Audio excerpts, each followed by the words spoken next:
நீயா நானா ஷோல போய் கலந்துக்கிட்டத வச்சு நெறைய பேர் ட்ரால் பண்றீங்க. நெறைய அப்யூசிவ் நெறைய வேர்ட்ஸ் நீங்க யூஸ் பண்றீங்க. அதுக்கெல்லாம் பயந்து நான் இந்த வீடியோ போடுறேன்னு தயவு செஞ்சு நெனச்சுக்காதீங்க. நீயா நானால என்ன நடந்துச்சு அப்படிங்கிறத ஃபர்ஸ்ட் ஆஃப் ஆல் எல்லாருமே தெரிஞ்சுக்கணும். Neeya Naana is a show was recorded for 8 hours. 8 மணி நேரம் ரெக்கார்ட் பண்ண ஒரு விஷயத்த வெறும் 45 நிமிஷம் எடிட் பண்ணி போட்டிருக்காங்க.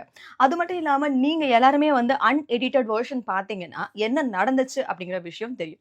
ஒரு பக்கம் வந்து டாக விரும்புறோம். அது மட்டும் இல்லாம தெருநாய்கள ஆதரிக்கிறோம்னு சொல்றவங்களோ, இன்னொரு பக்கம் வேண்டான்னு சொல்றவங்க அப்படின்னு தான் எடுத்தாங்க. ஆனா ஆப்போசிட் சைட்ல இருக்கவங்களுக்கு கொடுக்கப்பட்ட வாய்ப்பு தான் அதிகம். அதாவது எங்கெல்லாம் பிரச்சனை நடந்திருக்கோ, அவங்களெல்லாம் தேர்வு செஞ்சு உட்கார வச்சு, அவங்க எக்ஸ்ப்ளனேஷன கேட்ட கோபி அவர்கள், இந்த சைட்ல எதுக்காக வேணும் அப்படின்னு நாங்க சொன்ன விஷயத்த அவர் கேட்கல. எப்ப வந்து மைக்ல நாங்க பேசணும் அப்படின்னு ஆரம்பிச்சாலும், "இல்ல, இல்ல பேசாதீங்க, பேசாதீங்க. உங்களுக்கான சான்ஸ் வரும்போது நீங்க பேசலாம். வேண்டாம், வேண்டாம், வேண்டாம்" அப்படின்னு சொன்னாங்க. அது மட்டும் இல்லாம இந்த பக்கத்துல இருந்தவங்க அத்தன பேருமே வந்து இன்னசென்ட் பீப்பிளா வந்து கூப்ட்டு, இந்த பக்கத்துல அதாவது அந்த விஷயம்னா என்னன்னே தெரியாத மக்கள இந்த பக்கத்துல கூப்ட்டு உட்கார வச்சு, அவங்கள பேசுங்கன்னு சொல்லிட்டாங்க. இந்த பக்கத்துல இருந்தவங்க வந்து முழுக்க, முழுக்க அத பத்தின நெறைய விஷயங்கள் தெரிஞ்சவங்க மட்டும் இல்லாம, யார் யாரெல்லாம் பாதிக்கப்பட்டாங்களோ, அவங்கள தேடி கண்டுபிடிச்சு கூட்டிட்டு வந்து ஒரு டாக் ஷோல உட்கார வச்சு, "என்ன பண்ணணும்னு நெனச்சீங்க?" அப்படின்னு எங்களுக்கு தெரியல. "என்ன நீங்க வந்து இந்த 2 பேரையும் வந்து மோத விட்டு அழகு பார்க்கணும்னு ஆசைப்பட்டீங்களா?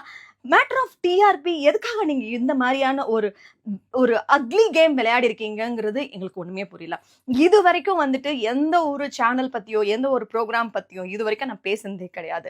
இதனால பெர்சனலா பாதிக்கப்பட போறது வந்து அந்த வாயில்லா ஜீவன்கள் மற்றும் நாங்க எல்லாரும் தான். அது மட்டும் இல்லாம இது எத பத்தியுமே யோசிக்காம அங்க ஒண்ணு பேசினத இங்க தூக்கி போட்டீங்க, இங்க தூக்கி போட்டத இங்க தூக்கி போட்டீங்க. மாத்தி, மாத்தி, மாத்தி, மாத்தி, மாத்தி, மாத்தி நீங்க ஒரு இடத்துல போட்டிருக்கீங்களே, அது என்ன எடிட்டட் வெர்ஷன் நீங்க நெனச்சிருக்கீங்க?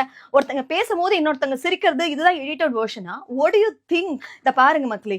முழுக்க முழுக்க வந்து பெட்ஸும் நமக்கு வேணும். அதே மாதிரி அந்த வாயில்லா ஜீவனங்களுக்கும் நியாயம் கிடைக்கணும். அதே மாரி மக்களாகிய நாமளும் அவங்க கிட்ட கடி வாங்காம எந்த அளவுக்கு தோழமையோட இருக்க முடியும்?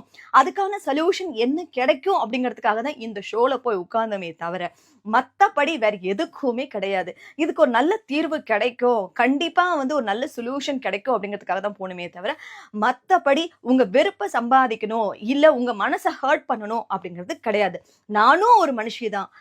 எனக்கும் ஒரு குடும்பம் இருக்கு. அப்படி இருக்கும்போது எப்படி உங்க எல்லாரையும் நான் வெறுக்க முடியும்? இன்னைக்கு இந்த இடத்துல நான் இருக்கேன்னா, அதுக்கு முக்கியமான காரணமே நீங்க எல்லாரும் தான்.